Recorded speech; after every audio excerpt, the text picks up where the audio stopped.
Hello दोस्तों, स्वागत है आपका हमारी साइकोलॉजी क्लासेस में। तो आज हम आपको बताने जा रहे हैं एक एग्जाम पेपर के बारे में जिसका नाम है साइकोपैथोलॉजी, जो कि साइकोलॉजी का है। ठीक है, तो ये जो पेपर है एमए सेकेंड सेमेस्टर का है 2016 का। ठीक है, 2016 का। अब यहाँ पे हम आपको बताते हैं कि जो NE5 लिखा हुआ है इसका मतलब ये है कि आपको जो शॉर्ट आंसर टाइप क्वेश्चन मिलेंगे वो 5-5 नंबर के हैं, कोई 5 करना होते हैं। तो इसमें 5 × 5 = 25 मार्क्स के रहते हैं और इनकी वर्ड लिमिट है जो 50 रहती है। ठीक है, ऐसे ही आपको लॉन्ग आंसर टाइप क्वेश्चन मिलेंगे। तो वो जो क्वेश्चन है वो आपका 12 या 14 ऑब्लिक करके 14 लिखा रहता है। वो इसलिए लिखा रहता है क्योंकि वहाँ पे जो प्राइवेट और रेगुलर स्टूडेंट का रहता है, तो जो रेगुलर स्टूडेंट होते हैं उनके लिए वो 12 नंबर का होता है 12 का, और जो प्राइवेट स्टूडेंट होते हैं उनके लिए वो 14 नंबर का होता है। ठीक है, तो यहाँ पे क्या है, और जो लॉन्ग आंसर टाइप क्वेश्चन होती है उनकी जो वर्ड लिमिट होती है वो 200 से 250 वर्ड होती है। ठीक है, अब करना क्या है, यहाँ पे देखो मैं बताती हूँ। तो प्राइवेट रेगुलर स्टूडेंट का कैसे पता चलेगा कि कौन प्राइवेट रेगुलर, कुछ बच्चे होते हैं कन्फ्यूजन रहती है उन्हें कि कैसे होता कैसे है। ठीक है, कैसे पता चले, तो वो जो प्राइवेट स्टूडेंट होते हैं उनके जो इंटरनल असाइनमेंट होते हैं वो नहीं होते हैं, उनका डायरेक्ट एग्जाम होता है। इसलिए उनके जो ये 5 नंबर के क्वेश्चन है ना, ये 6 नंबर का एक क्वेश्चन रहता है उनका। ठीक है, और जो रेगुलर स्टूडेंट होते हैं उनके इंटरनल असाइनमेंट होते हैं, तो उनका जो इंटरनल असाइनमेंट 15 नंबर का एक रहता है एक सब्जेक्ट का। ठीक है, और जो पेपर होता है वो होता है 85 नंबर का।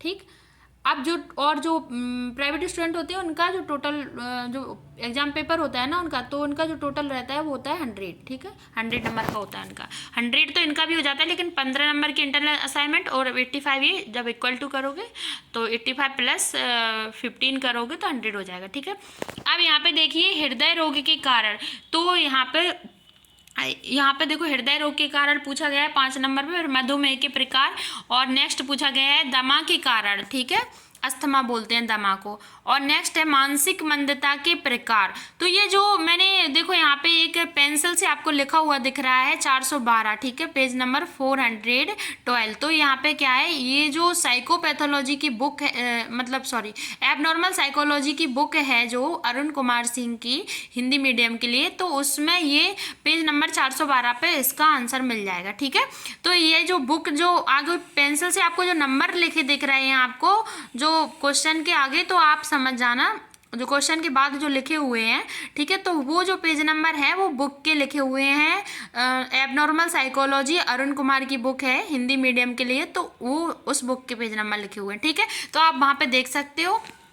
आप देखिए मानसिक मंदता के प्रकार, इसके नेक्स्ट क्वेश्चन है परिवार चिकित्सा। ठीक है, नेक्स्ट है मानसिक न्यूनता के लक्षण। ठीक है, नेक्स्ट है समायोजन विकृति क्या है, व्हाट इज एडजस्टमेंट डिसऑर्डर, और नेक्स्ट है योगा बताना है। ठीक है, तो ये एडवांस लिखा है, तो एक एडवांस जनरल साइकोलॉजी की बुक है, उसमें है। ठीक है, मेडिटेशन योगा।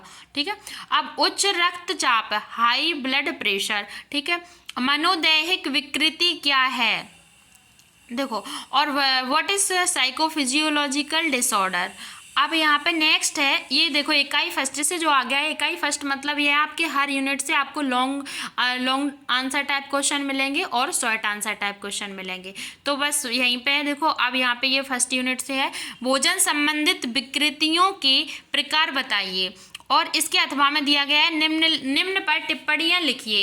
एक्जिमा और घाव। ठीक है, तो यहाँ पे देखो right notes on eczema ulcer, तो घाव अल्सर है, तो यहाँ पे क्या है कि आपको जो है आप आराम से देख सकते हैं। ठीक है ना, बुक में देखो 257 पेज पे है और ये 252 पेज पे है, अल्सर एक्जिमा 257 पे। ठीक है, अब नेक्स्ट देखते हैं इकाई 2, अथवा का मतलब ये होता है या तो इन दोनों में से आपको किसी एक क्वेश्चन को करना है। भोजन संबंधित विकृतियों के प्रकार बताइए, तो आप इस क्वेश्चन को कर लीजिए, या फिर निम्न पर टिप्पणियां लिखिए, या फिर इसको कर लीजिए। ठीक है, तो ये दो में से कोई एक करना होता है। इकाई 2 यूनिट 2। ठीक है, निद्रा विकृति क्या है, निद्रा विकृति के प्रकार बताइए। ठीक है, नेक्स्ट है मानसिक दुर्बलता के कारण बताइए, और यूनिट 3 से कौन सा क्वेश्चन पूछा गया है, द्रव संबंध विकृतियां क्या हैं। ठीक है, इसके अथवा में दिया गया है आवेग नियंत्रण विकार विकृति के प्रकार बताइए। ठीक है, नेक्स्ट क्वेश्चन है यूनिट 4 से क्लाइंट केंद्रित चिकित्सा क्या है, इसके महत्व को समझाइए। ठीक है, इसके अथवा में नेक्स्ट है गेस्टॉल्ट चिकित्सा पर निबंध लिखिए। अब आ गया यूनिट 5। यूनिट 5 में बायो फीडबैक पर एक लेख लिखिए। इसके अथवा में अस्तित्ववादी चिकित्सा के लक्ष्य बताइए। ठीक है, अब इसके बाद आता है यूनिट 4। यूनिट 4 में है क्लाइंट केंद्रित चिकित्सा क्या है, इसके महत्व को समझाइए। और नेक्स्ट इसके अथवा में जो क्वेश्चन है वो है गेस्टॉल्ट चिकित्सा पर निबंध लिखिए। अब आ जाता है आपका इकाई 5। इकाई 5 यूनिट 5 है। अब यहाँ पे देखिए बायो फीडबैक पर एक लेख लिखिए और देखो right note on bio feedback. इसके अथवा में दिया गया है अस्तित्ववादी चिकित्सा के लक्ष्य बताइए। तो ये जो क्वेश्चन थे वो मैंने आपको पढ़ के बता दिए और इंग्लिश मीडियम के जो बच्चे हैं वो देख सकते हैं, यहाँ पे पूरा लिखा हुआ है। इसलिए मैंने इंग्लिश में हर एक क्वेश्चन को रीड करके नहीं बताया क्योंकि जो वीडियो है वो थोड़ा बड़ा हो जाता है, उसकी टाइमिंग जो है वो बढ़ जाती है। ठीक है, तो यहाँ पे जो है मैंने आपको पूरा बता दिया है।